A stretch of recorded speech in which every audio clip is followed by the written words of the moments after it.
warahmatullahi wabarakatuh. Ini video terakhir ya tentang materi kestabilan. Itu kita akan coba cek kestabilan sistem kita kalau memang sistem kita ini direpresentasikannya dengan menggunakan state space ya. Jadi kalau sebelumnya kan kita membahasnya kalau memang sistem kita itu direpresentasikan dengan fungsi transfer. Jadi kita punya GS-nya, lalu kita harus cari dulu kan closed loop fungsi transfernya berapa, lalu kita bisa gunakan metode Rotary tadi untuk mengecek kestabilannya. Nah sekarang kalau misalnya kita punya sistem kita itu direpresentasikan dalam state space, itu kita akan coba analisis juga seperti apa kestabilannya dan menggunakan metode Rotary tadi. Nah, jadi kalau misalnya kalian punya bentuknya ini berupa state space kan dia bentuk umumnya seperti ini ya. Kita punya x dot sama dengan ax plus bu, lalu untuk persamaan outputnya kita akan punya y sama dengan cx ditambah du kayak gini ya. Nah, untuk mengecek kestabilan sistem itu kan sebetulnya bukan cuman bisa dilakukan dengan menggunakan metode Rotary ya. Yang cara paling mudahnya itu sebetulnya bisa kita cek dengan melihat di mana letak pol sistem kita ini. Nah, kalau misalnya kita mau pakai cara itu di state space, itu untuk mencari letak polnya di mana, itu kita bisa menggunakan rumus ini. Jadi kita cari determinan dari SI min A yang ini ya, sama dengan 0. Nanti kita akan memperoleh S1-nya berapa, S2-nya berapa, dan seterusnya kalau memang ordernya lebih dari 2 gitu ya.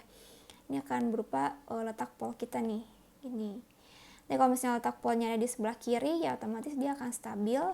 Lalu kalau misalnya polnya ada di sebelah sini, sebelah R atau di sebelah kanan di RHP ya, dia akan tidak stabil. Dan sama juga nih kalau emang dia ada di imaginer, berarti dia akan bersifat marginally stable, kayak gitu.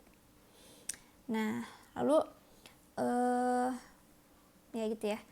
Nah, selanjutnya kalau misalnya kita mau coba pakai yang Harvitz tadi, jadi misal nih kita punya punya persamaan state space-nya seperti ini nih sistem kita, lalu kita disuruh cek berapa sih pol di LHP, di RHP, dan juga di sumbu J omega. Berarti kan kita harus cek atau harus kita analisis menggunakan metode Rotary-Harwitz ya. Nah, gimana caranya? Jadi pertama kita cari dulu polinomial untuk polnya itu berapa.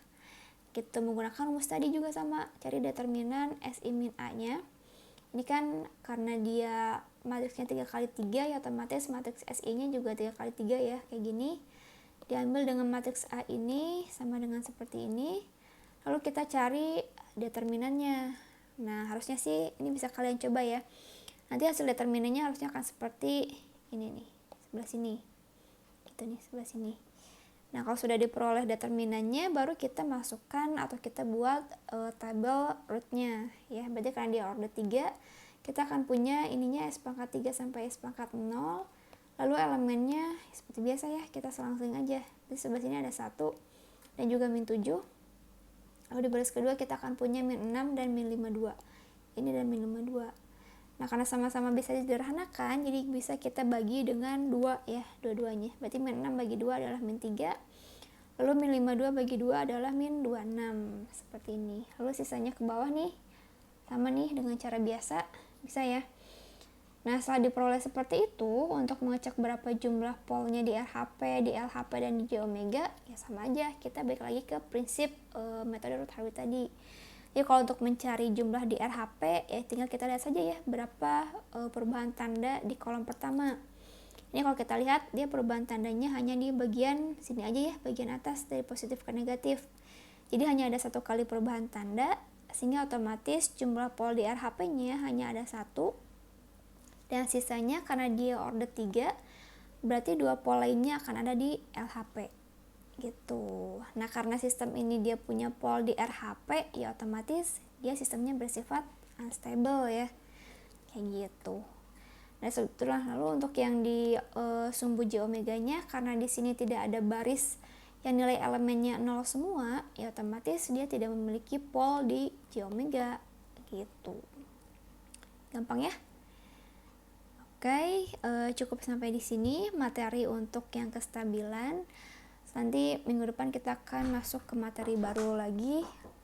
Semoga bisa dipahami. Terima kasih. Assalamualaikum warahmatullahi wabarakatuh.